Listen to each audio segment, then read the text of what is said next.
You think hard times are happening to you. You think strength means never breaking. You think the strong ones are the ones who never fall. But you're wrong. The truth is the opposite of everything you were taught about strength. The winners you admire were not spared the storm. They were forged inside it. What separates them from everyone who quit is not talent, not luck, not even faith in the way you imagine faith. It is something quieter, something invisible, something that operates underneath every choice they make when no one is watching. There is a silent force that decides who rises and who collapses when life turns brutal. I call it the unbreakable frequency. It is not motivation. Motivation fades by Tuesday. It is not willpower because willpower burns out. It is a steady inner vibration that holds firm when everything outside is falling apart. The people who carry it look calm in the middle of chaos, and you wonder how. You're about to learn how. Write this down somewhere in your mind. You do not rise to the level of your dreams. You fall to the level of your foundation, and weak men water their fears, while strong men water their faith. Hear me clearly. The person who never builds this frequency will spend their entire life being moved by circumstances instead of moving through them. They will quit one season before the harvest. They will abandon the dream 1 mile before the finish. They will look back from the end of their life and realize they were strong enough the whole time, but they never knew it, because no one ever showed them where strength actually lives. So let me ask you something, and do not answer it yet. When the next hard season comes, and it is coming, will you be the one who breaks or the one who bends and rises? Hold that question. We are going to answer it together, but not the way you expect. Let me tell you what this video really is. This is not a pep talk, this is a reprogramming. Over the next while, I am going to take you through the mind of the winner, the faith of the believer, and the science of the human spirit under pressure. And I am going to weave them into one single thread that you can carry for the rest of your life. The theme is simple to say and difficult to live. A winner's mindset to succeed in hard times, to stay strong, to keep moving forward when everything in you wants to stop. And the first thing you have to understand is that hard times are not a punishment, they are a passage. The Bible does not promise you a life without storms. It promises you that you will not be alone inside them. In the book of Isaiah it is written, "When you pass through the waters I will be with you, and through the rivers they shall not overflow you." Read that slowly. It does not say if you pass through the waters, it says when. The water is guaranteed, the drowning is not. The difference between passing through and going under is the frequency you carry while the water rises.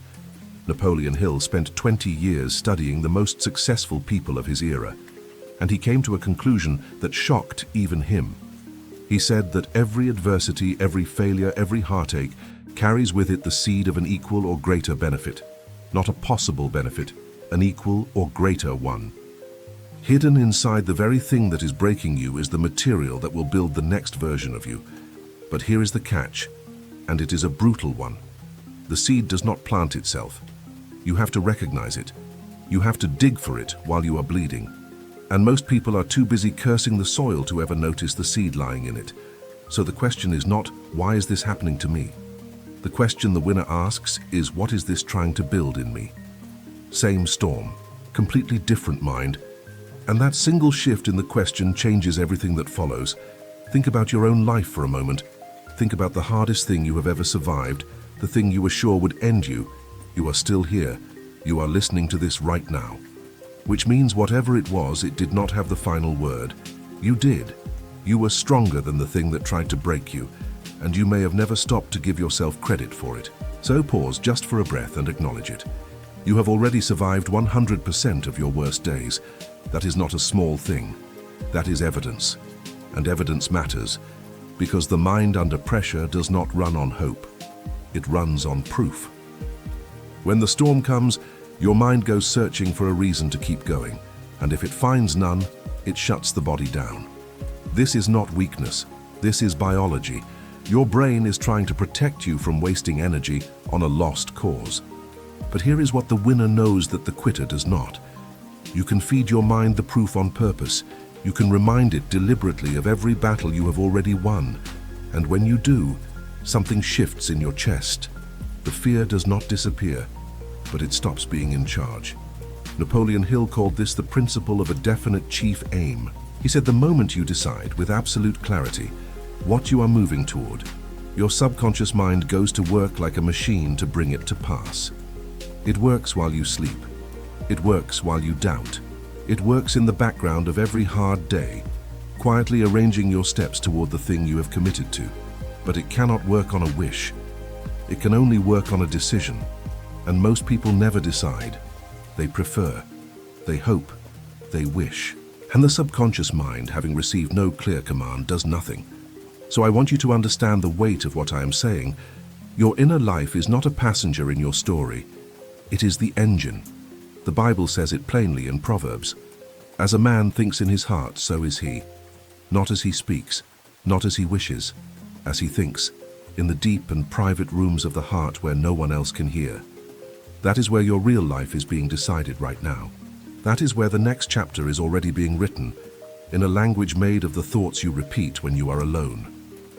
Let me tell you about fear, because fear is the gatekeeper of every hard season, and most people misunderstand it completely. You have been told that the brave feel no fear. That is a lie that has cost good people their dreams. The brave feel fear exactly as intensely as the coward. The only difference is what they do with it. Courage is not the absence of fear.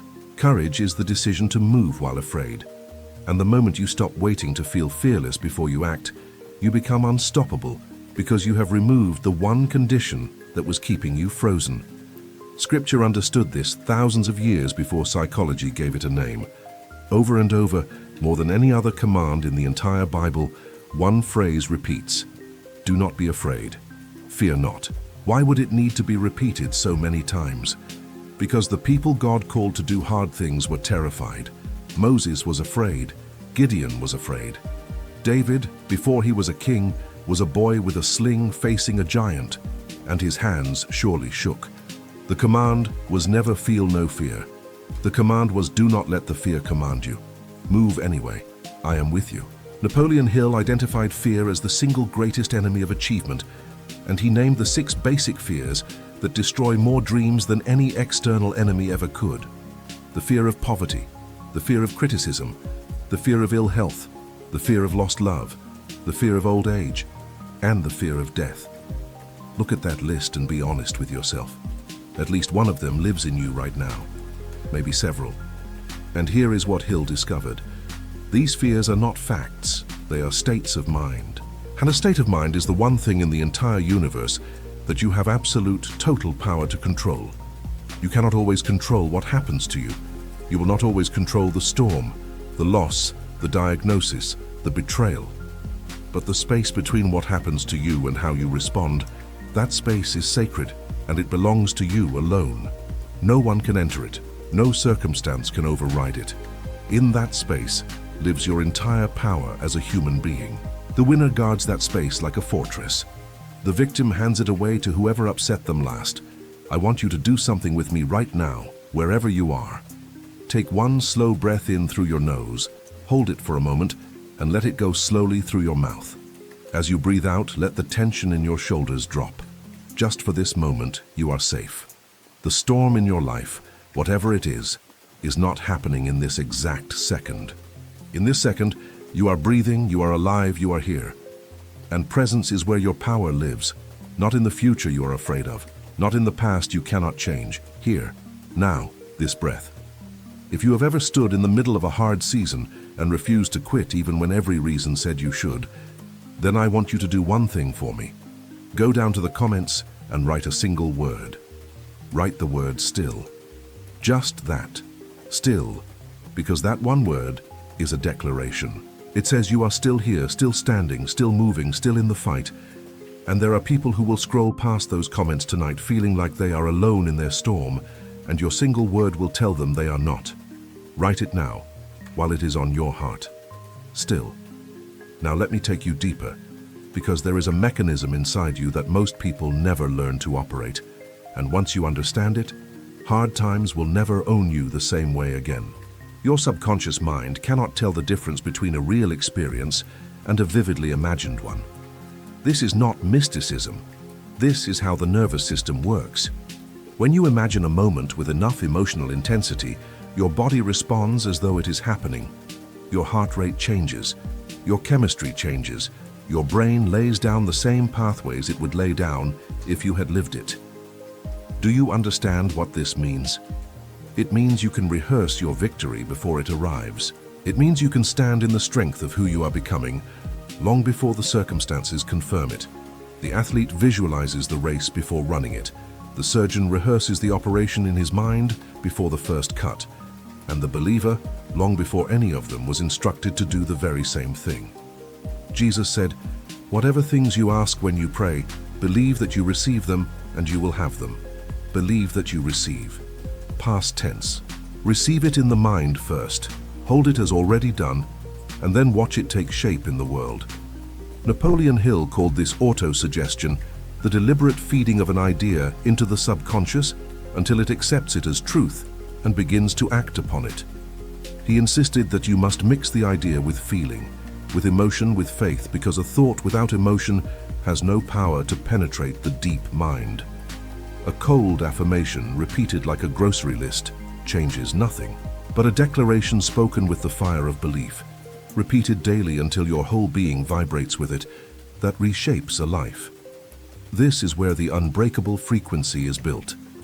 Not in the good times, in the daily, private, unglamorous practice of feeding your spirit the truth on purpose. So let me give you a truth to feed it. You are not your circumstances. You are not your bank account. You are not your failures, your past, your worst day, or the opinion of someone who never had the courage to live your life. You are a soul made in the image of the one who spoke galaxies into existence, and the same creative power that formed the world lives in the way you think, speak, and believe. When you understand that, the storm shrinks. Not because the storm got smaller, but because you remembered how big you actually are. There is a word that the modern world has almost forgotten, and yet it is the single most important quality in anyone who has ever achieved anything that mattered. The word is endurance. Not talent, not intelligence, not even faith in its first burst. Endurance. The capacity to keep showing up after the excitement has died, after the applause has stopped, after the people who cheered at the start have gone quiet, after the results have refused to come on your timeline. The world is full of brilliant people who quit. It is built and carried by ordinary people who refuse to. The Bible says that we are to run with endurance the race that is set before us. Notice it does not say run with speed. It does not say win in a sprint. It says endure the race. Because life is not a sprint and hard times are not a 100-meter dash. They are a long climb in bad weather with no clear view of the summit. And the only people who reach the top are the ones who decided before they ever started that quitting was simply not an option they would consider. Napoleon Hill told the story of a man who bought land to mine for gold. He dug, he found a vein, he was thrilled, and then the vein vanished. He drilled and found nothing more. Discouraged, broke, exhausted, he sold all his equipment to a junk man for a few dollars and went home defeated. The junk man called in an engineer who studied the rock and discovered that the vein had simply shifted.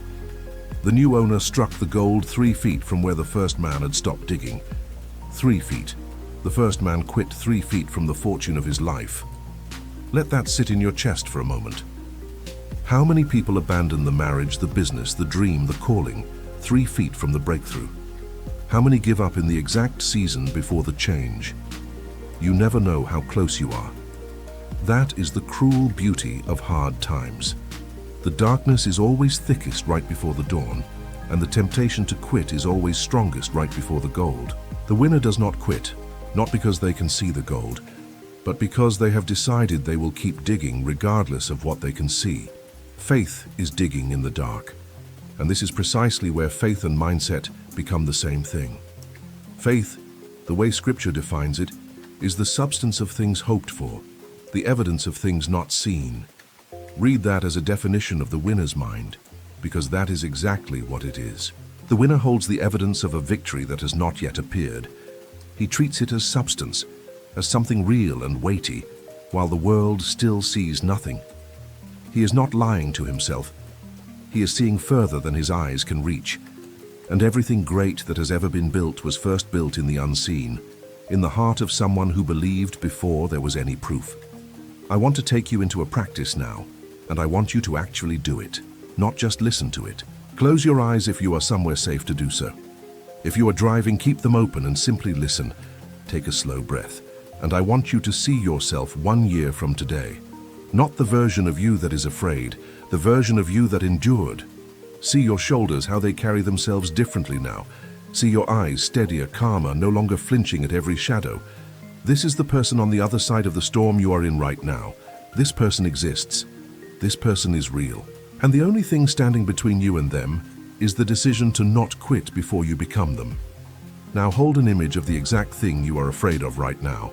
The bill you cannot pay, the conversation you are dreading, the diagnosis, the empty bank account, the relationship that is hanging by a thread. Hold it, and instead of running from it, I want you to speak to it in your mind. Say, "You are not bigger than the God who is with me. You are not stronger than the Spirit that lives in me. You are a passage, and I am passing through." Say it until you feel the fear loosen its grip. This is not denial, this is dominion. You are taking your authority back over your own inner world, one breath at a time. Napoleon Hill wrote that the subconscious mind will act first on the dominant of two conflicting thoughts. Fear and faith cannot occupy the throne at the same time. One of them will rule, and the one that rules is the one you feed. So feed faith. Feed it deliberately, like a fire you refuse to let go out. When the fear thought comes, and it will come, do not fight it head on. Simply replace it. Crowd it out with a stronger thought, a truer thought. A thought soaked in the promise that you are not facing this alone. The mind cannot hold two opposite things in the same throne. Choose which one sits there. Now we have to talk about something uncomfortable, because I did not come here to flatter you. I came here to free you, and freedom always costs something. Here is the hard truth. Some of the hard times in your life are not happening to you. They are being created by you, by the version of you that you have not yet outgrown. The thoughts you allow, the words you speak over yourself, the standards you tolerate, the company you keep. You can pray for a harvest while you keep planting weeds, and then wonder why the garden looks the way it does. The Bible says, "Do not be deceived. God is not mocked, for whatever a man sows, that he will also reap." This is not a threat. It is a law, as reliable as gravity. And the beautiful side of a law is that it works in both directions. If your past sowing produced this current season, then your present sowing is producing your future season right now, in this moment, with every thought you think and every choice you make. You are not stuck. You are simply harvesting an old crop while planting a new one. And the new crop is entirely in your hands, so look at what you are planting. Look at the first thing you reach for in the morning. The thoughts you let run unchecked, the voices you let into your ears, the standard you have quietly accepted for your own life. Napoleon Hill was relentless on this point. He said you are the average of the dominant thoughts you hold and the people you most associate with. Show him your 5 closest companions and he would show you your future. Because we become like what we are constantly around. The eagle does not learn to soar in the company of chickens. If everyone around you is content to stay on the ground, you will forget that you were built for the sky. This is not about abandoning people. It is about being honest regarding the influence you absorb. There are relationships that water your faith and relationships that drown it. There are voices that remind you who you are and voices that try to bury it. In a hard season, the wrong voice can finish what the storm started. Guard your ears the way you guard your home. Not everyone has earned the right to speak into your storm. Some people are committed to the version of you that they can control, and they will quietly fight the version of you that is rising. Love them, but do not let them legislate your limits. Discipline is the next thing we have to confront, because hard times expose exactly how much discipline you actually have. Motivation is what gets you started, and it abandons you precisely when you need it most. It is sunshine. It comes when the day is already bright. Discipline is what you build for the dark, and the dark is when it matters. Discipline is simply the decision you made yesterday honored today, even though today you do not feel like it. The winner is not the one who always feels like it.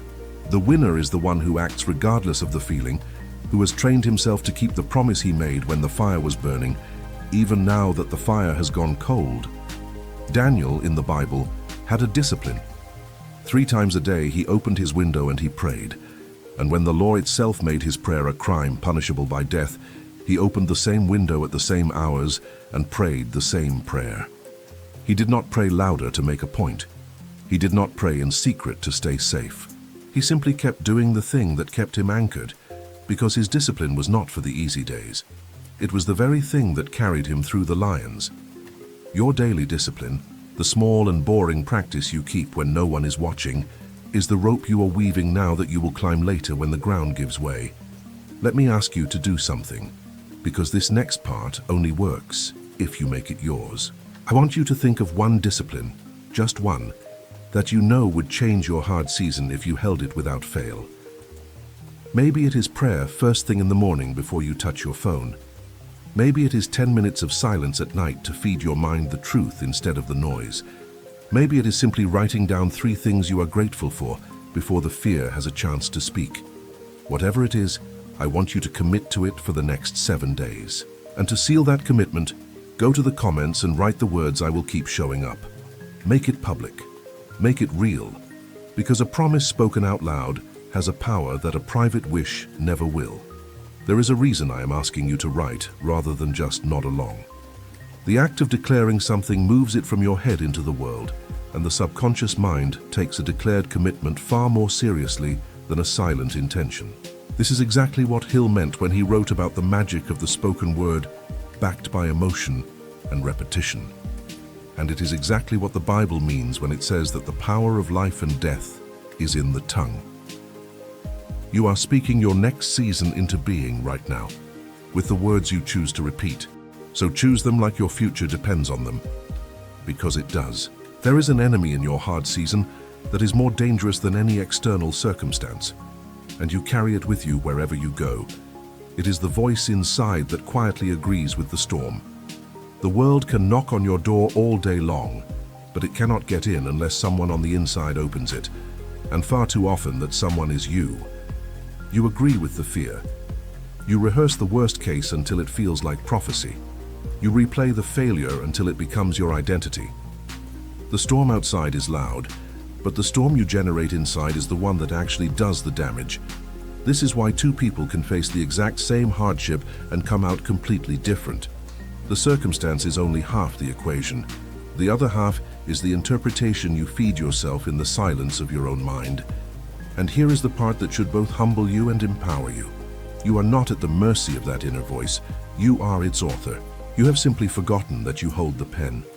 The thoughts feel like they are happening to you, automatic, unstoppable, true. But a thought is not a fact. A thought is a suggestion, and you get to decide which suggestions you accept and which you reject. The Bible gives us a stunning instruction here. It says to take every thought captive. Captive, as though each thought were a soldier crossing your border, and you were the guard with the authority to question it, to test it, to decide whether it gets to enter and occupy your inner kingdom. Most people have abandoned the border entirely. They let any thought march in, set up camp and start dictating terms, but the strong have learned to stand at the gate. When a thought of defeat approaches, they stop it and ask, is this true? Is this from faith or from fear? Does this build me or destroy me? And the thoughts that fail the test are turned away. Napoleon Hill wrote that the subconscious mind is like fertile soil that will grow whatever seed is planted in it. The weeds of fear just as readily as the crops of faith. It makes no judgment. It does not protect you from yourself. It simply produces, with perfect obedience, the harvest of whatever you plant most consistently. This is terrifying and liberating at once. Terrifying, because if you plant fear without realizing it, you will reap a life shaped by fear. Liberating, because the moment you take conscious control of the planting, you take conscious control of the harvest, and your life begins to change from the inside out. Understand that the hard season is often a wilderness, and the wilderness is not a mistake. In the scriptures, almost everyone God used powerfully was first taken through a wilderness. Moses spent 40 years in the desert before he was ready to lead. David spent years running and hiding in caves before he ever wore the crown. Even the Son of God was driven into the wilderness before his ministry began. The wilderness is not where God abandons you. It is where God prepares you. It is the place where the things in you that cannot survive your future are burned away, so that what remains is strong enough to carry what is coming. So if you are in a wilderness right now, in a season of stripping away, of silence, of feeling like everything has been taken and nothing makes sense, do not assume you have been forgotten. Assume you are being prepared. The wilderness has a purpose that the comfort never could. It teaches you to depend on something deeper than your circumstances. It reveals what you are truly made of, and it produces a kind of person that the easy road simply cannot produce. A person with roots that go all the way down to the bedrock. A person who has learned to stand even when there is nothing visible holding them up. And while you are in that wilderness, the most important thing you can do is refuse to let it make you bitter. Hard times will tempt you toward bitterness, toward resentment, toward a hardened heart that says, I will never trust again, never hope again, never open myself to disappointment again. But bitterness is a prison you build with your own hands, and it locks you in far more than it locks the pain out. The strong choose a different path. They let the suffering soften them instead of hardening them. They let it deepen their compassion rather than shrinking their hearts. They emerge from the fire not as something burned and brittle, but as something refined, like gold that went into the furnace mixed with impurity and came out pure.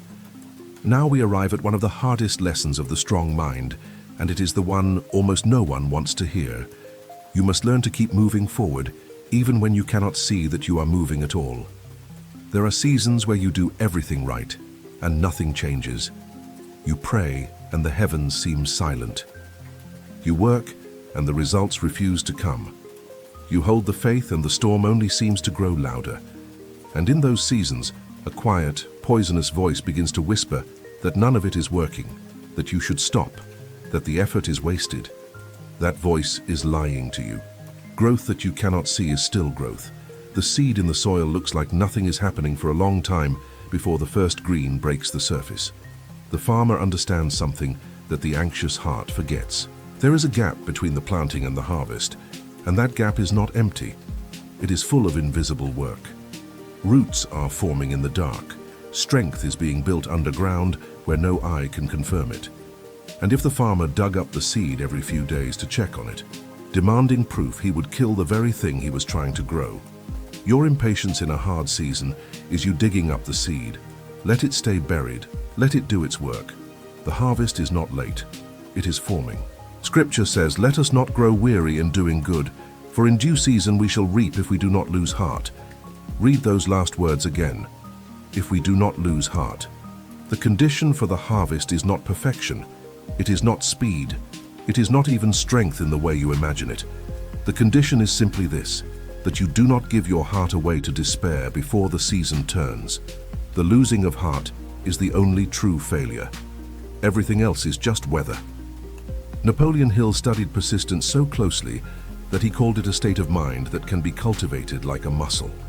He found that the people who succeeded were rarely the most gifted. They were the most persistent. They were the ones who, when knocked down, treated the fall as information rather than a verdict. They asked what the failure was trying to teach them.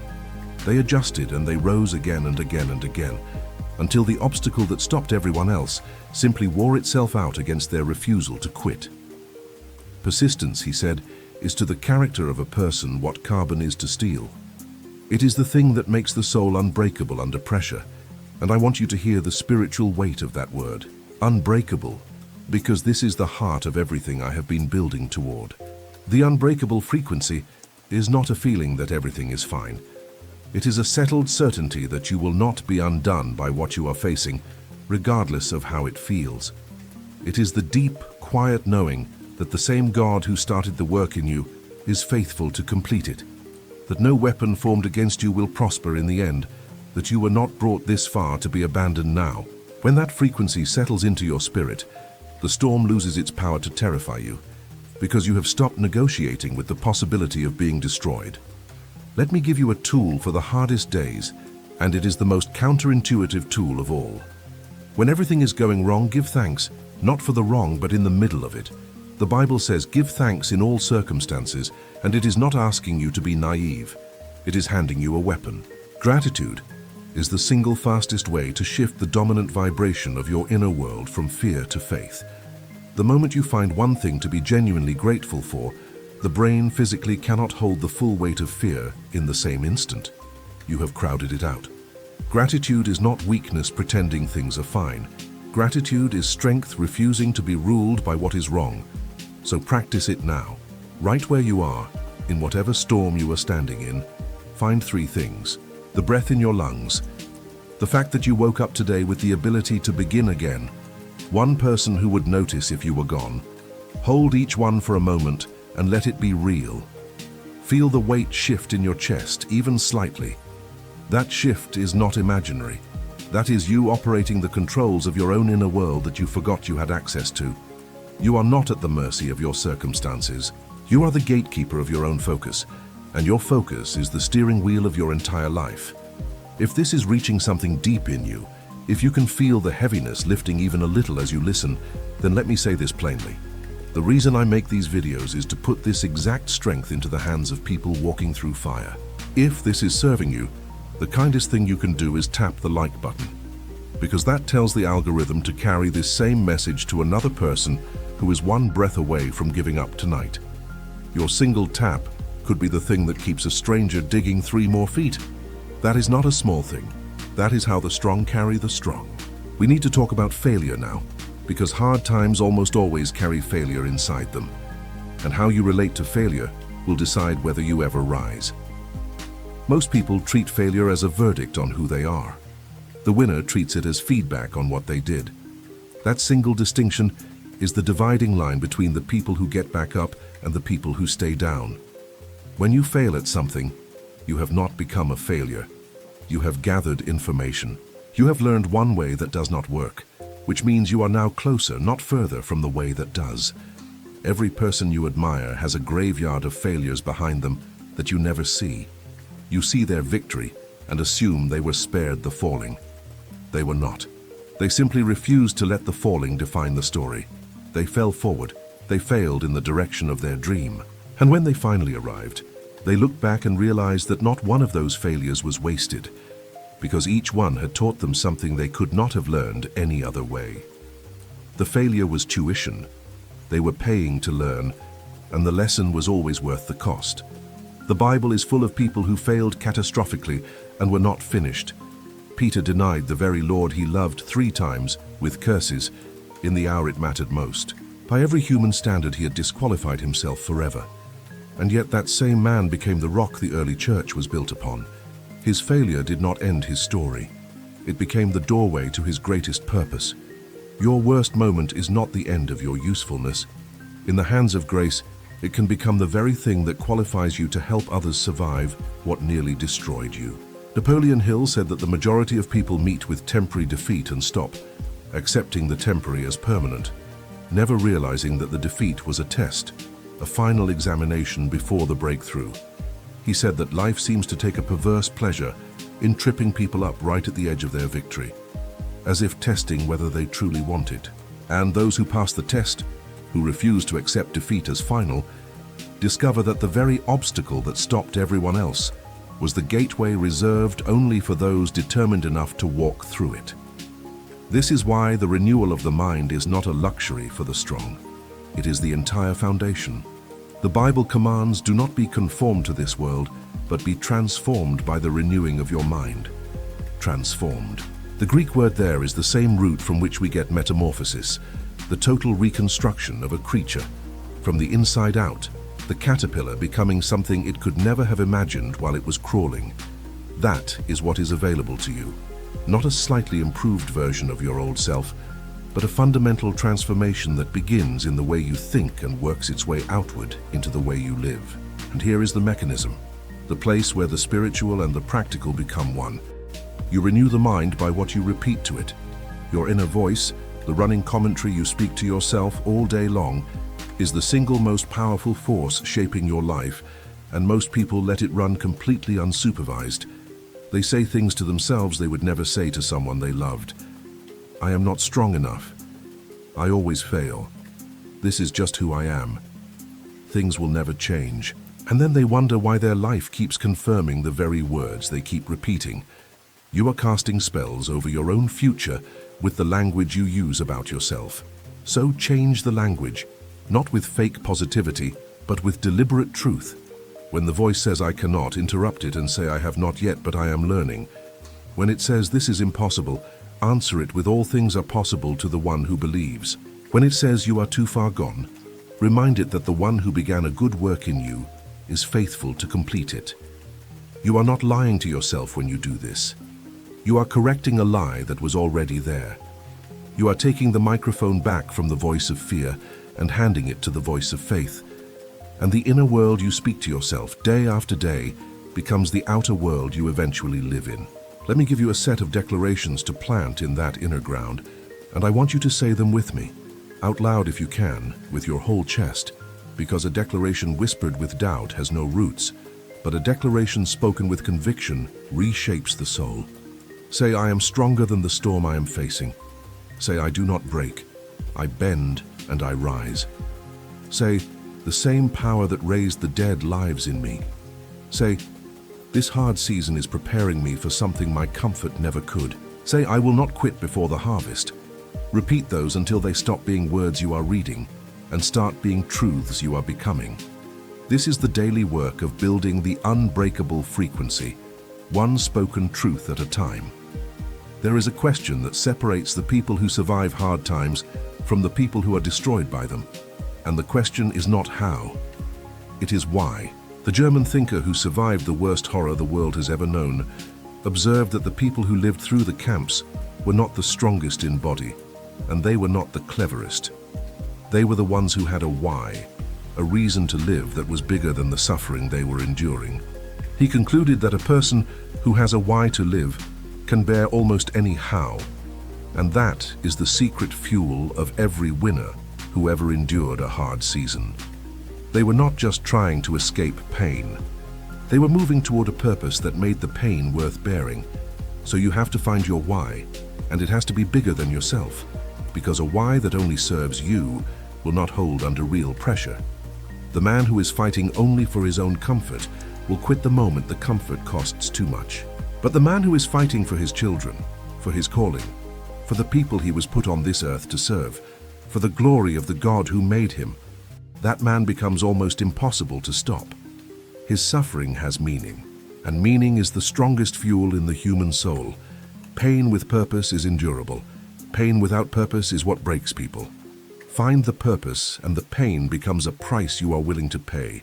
The Bible tells us that even the greatest sufferer who ever lived endured for the sake of the joy set before him. He could see past the cross to the purpose on the other side of it, and the vision of that purpose carried him through what no human strength could have survived. This is your model. Do not stare only at the cross you are carrying. Lift your eyes to the joy set before you. The version of your life on the other side of this season, the people who will be helped because you did not quit, the person you will become that you could not have become any other way. Let that vision pull you forward when willpower alone runs out. Napoleon Hill called this a burning desire, and he was precise about the word burning. Not a mild wish, not a casual preference, a desire so intense, so emotionally charged, that it consumes you and refuses to let you rest until it is fulfilled. He said that desire is the starting point of all achievement, and that the strength of the desire determines whether you will pass through the hard times or be stopped by them. A weak desire produces weak results, but a desire that burns, backed by faith and acted upon with persistence, becomes a force that bends circumstances around it. So fan the flame. Do not let your dream become a dying ember. Feed it daily until it burns hot enough to carry you through anything. Let me give you a ritual for the night, because the hours before sleep are the most powerful and the most wasted in the average life. Most people end their day by pouring fear into the most receptive hours of their mind, scrolling through other people's lives, feeding on bad news, replaying their worst moments. And then they wonder why they wake up anxious. The mind in the moments before sleep is like wet cement. Whatever you press into it sets overnight. So before you sleep tonight, turn off the noise, take 3 slow breaths, and speak over yourself the truth you want to wake into. Say, I am carried, I am being prepared. Tomorrow I rise stronger. Then visualize for just a few moments the version of you on the other side of this storm and fall asleep holding that image. You will be programming your subconscious to work for you through the entire night. And then there is the morning, the first frontier of every day, the moment the battle for your mind is either won or lost before your feet even touch the floor. Most people lose it instantly. They reach for the phone before they reach for God, before they reach for a single intentional thought, and they hand the steering of their entire day to whatever notification screams loudest. The winner guards the first moments. Before the world gets a vote, before the fear gets a word, the winner sets the frequency of the day on purpose. A breath, a word of gratitude, a declaration of who they are and where they are going. 5 minutes of setting the tone and the whole day bends differently because of it. I want you to do something for me right now, and this one matters. I want you to think of the one person in your life who needs to hear this message, the one who is in the middle of their own hard season and is closer to quitting than they are letting anyone see. Picture their face. Now go to the comments and write their name, just their first name, as a kind of prayer over them. You do not have to explain it. Just write the name, because something happens when we carry each other, when we stop facing the storm alone and start standing back to back. Write the name now, and let it be your declaration that they are not walking through this by themselves. There is something else you must understand about surviving hard times, and it is more practical than spiritual, though the two are never truly separate. Your mind does not live in a vacuum. It lives in a body, and the state of your body profoundly shapes the strength of your mind. When you are exhausted, every problem looks bigger. When you have not slept, the fear speaks louder and the faith speaks softer. When you have neglected your body for weeks, the smallest difficulty feels like an impossible mountain. This is not weakness of character. This is the simple reality that a depleted vessel cannot hold a strong spirit. So in your hard season, do not despise the basics. The strong protect their sleep because the mind repairs itself in the dark, and a rested mind can carry a weight that an exhausted mind cannot. The strong move their bodies because motion releases the very chemistry that fear suppresses, and a single walk in the open air has talked more people off the ledge of despair than they will ever admit. The strong feed themselves with care because you cannot pour out from a vessel you refuse to fill. These are not distractions from the spiritual work. They are the foundation that makes the spiritual work possible. The body is the temple, and you cannot wage war from a temple in ruins. Your temple was designed by intelligence beyond your comprehension. The Bible says you are fearfully and wonderfully made, and that your body is a temple of the Spirit. To care for it is not vanity, it is stewardship. It is honoring the vessel you were given to carry your purpose through this world. And in a hard season, the discipline of caring for your body becomes one more brick in the foundation. One more way of declaring that you will not let the storm dictate how you treat the life you have been given. Now let me give you the secret of momentum, because momentum is the hidden engine of every recovery from a hard season. When everything has fallen apart, the temptation is to wait until you feel motivated to make a huge, dramatic change. But motivation rarely comes before action. It comes after. You do not wait to feel like moving and then move. You move and the feeling follows. This is the great reversal that the strong understand. Action creates the emotion, not the other way around. So you do not need to feel strong to take the first small step. You take the small step, and the strength arrives on the way. Start absurdly small. So small it seems almost pointless. Make the bed. Take the one walk. Send the one message. Speak the one declaration. Read the one page.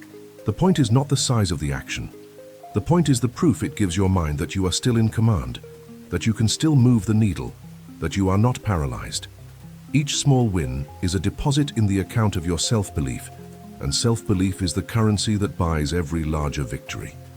A man who has lost faith in his own ability to act is finished, no matter how talented he is. The man who keeps proving to himself that he can still move in small ways every single day becomes unstoppable over time. Napoleon Hill understood that success and failure are both built the same way, through the compounding of small, repeated actions in a consistent direction.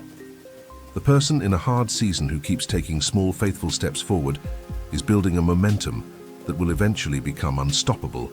while the person who waits for a dramatic rescue stays frozen and watches their situation slowly decay. Do not wait for the rescue. Become the small, consistent action that rescues you. The breakthrough you are waiting for is very often hiding inside the unremarkable habit you keep refusing to start. And here is the deep truth underneath all of it. The strength you are looking for outside yourself was placed inside you before you were born. You are not waiting to receive it from some external source. You are remembering it, uncovering it, learning to access what was always there. The acorn does not need to be given the oak. The oak is already inside it, waiting for the right conditions to emerge. And your hard season, as brutal as it is, may be the exact pressure required to crack the shell so the oak inside you can finally grow. The thing trying to crush you may be the very thing about to release you. Now I want to challenge the way you have been looking at your hard time, because the meaning you assign to it is the meaning it will have. The same event, the same loss, the same closed door, can be the end of one person and the making of another, and the only difference is the story each one tells about it. Two people lose the same job. One says, "I am finished. I am a failure. My life is over." The other says, "I have been released to find what I was actually made for." The circumstance is identical. The future is not, because the future is being written by the interpretation, not the event.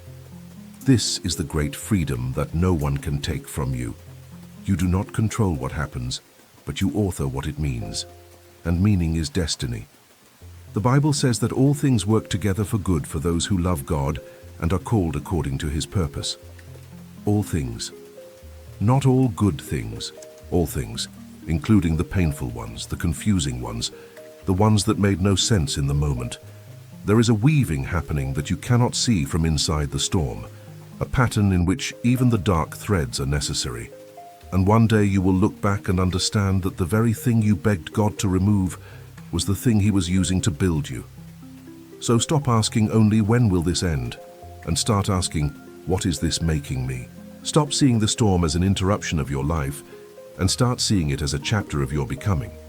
The strongest people I have ever encountered were not the ones who had easy lives. They were the ones who had been broken in places and had let those places heal into something stronger than the original.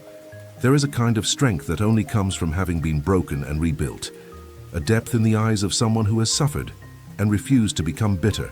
And you cannot buy it, you cannot fake it, you can only earn it by walking through the fire and refusing to be consumed.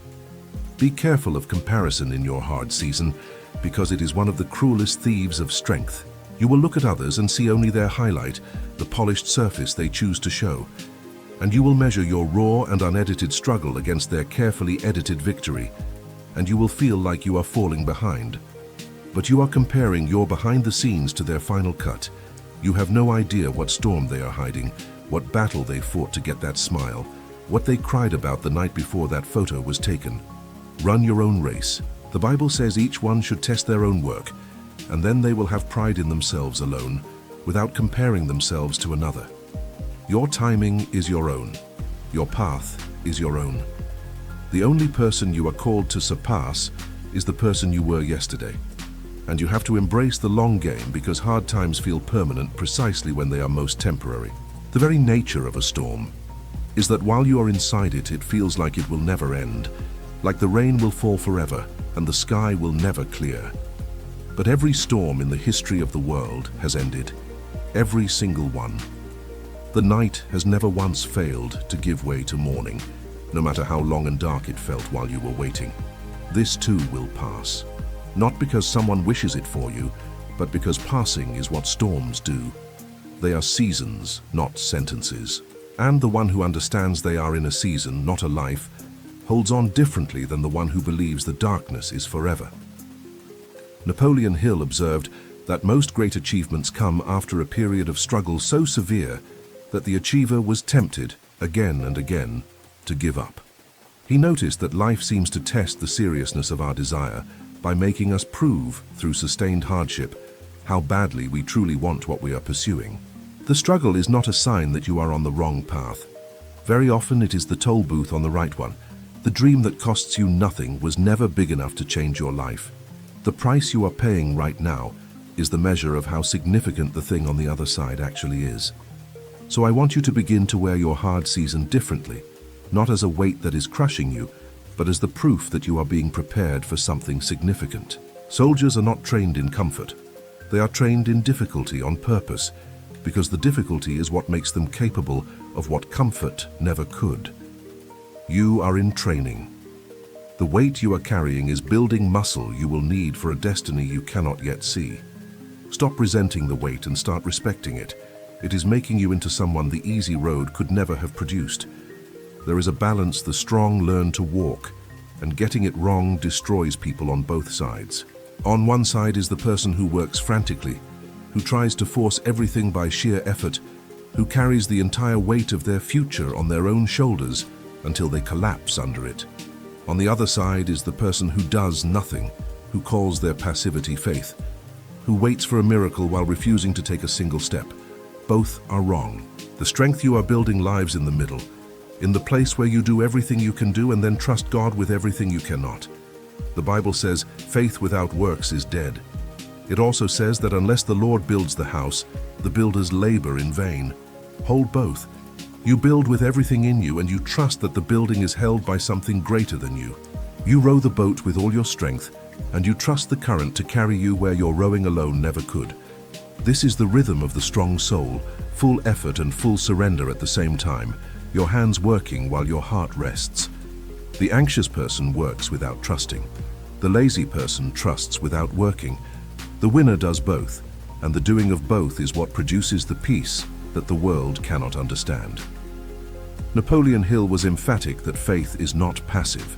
He called it the most powerful of all the emotions when mixed with action and a definite purpose. He said that faith is a state of mind that you induce by repeated instruction to the subconscious, and that once induced, it gives your plans an almost miraculous power. But notice, it gives your plans power. You still have to make the plans, you still have to act. Faith is not a substitute for movement. It is the fuel that makes the movement effective. So make your plan, take your step, and then release the outcome into hands far more capable than your own. And here is what releasing the outcome does. It removes the desperate, grasping energy that actually repels the very thing you are chasing. There is a difference between determined and desperate, and the difference is everything. Determination is rooted in faith, in the calm certainty that what is yours is coming. Desperation is rooted in fear, in the panicked belief that if you do not force it, it will never come. And fear, that frantic energy of lack, is the very vibration that keeps the breakthrough at a distance. The moment you can do your work from a place of trust rather than terror, everything begins to flow more freely because you have stopped strangling the thing you are trying to hold. Let me take you into one more practice deeper than the rest, because I want you to leave here with more than inspiration. I want you to leave with a tool. Sit or stand wherever you are. Place one hand on your chest, over your heart, and feel it beating. That heartbeat is not something you are doing. It is something being done in you, sustained by a power you did not create and could not stop if you tried. You did not earn that heartbeat. It is grace, beating in you right now in the middle of your hardest season, refusing to quit on you. Let that sink in. Something is keeping you alive that is bigger than your effort and more faithful than your fear. Now breathe slowly. And as you breathe in, silently receive these words, I am held. As you breathe out, release these words, I let go of what I cannot carry. Breathe in, I am held. Breathe out, I release the weight. Do this several times until you feel the grip in your chest begin to loosen. You are teaching your nervous system, in real time, that it is safe to set down the impossible load you have been trying to carry alone. This is not escape. This is the surrender that makes endurance possible. The strong are not the ones who carry everything. The strong are the ones who know what to set down. This is the paradox at the center of the unbreakable life. You become strong by learning when to let go. You move forward by learning to rest. You win the hard season not by fighting it with clenched fists, but by walking through it with open hands, doing your part and trusting that you are not abandoned. The world taught you that strength is tension, but the deepest strength is a kind of peace, an immovable calm at the center of the storm, the eye of the hurricane, where everything is still even while the winds rage at the edges. That stillness is available to you. It is the unbreakable frequency, and it is yours to claim. Now I want to return to the question I asked you at the very beginning, the one I told you to hold. When the next hard season comes, and it is coming, will you be the one who breaks or the one who bends and rises?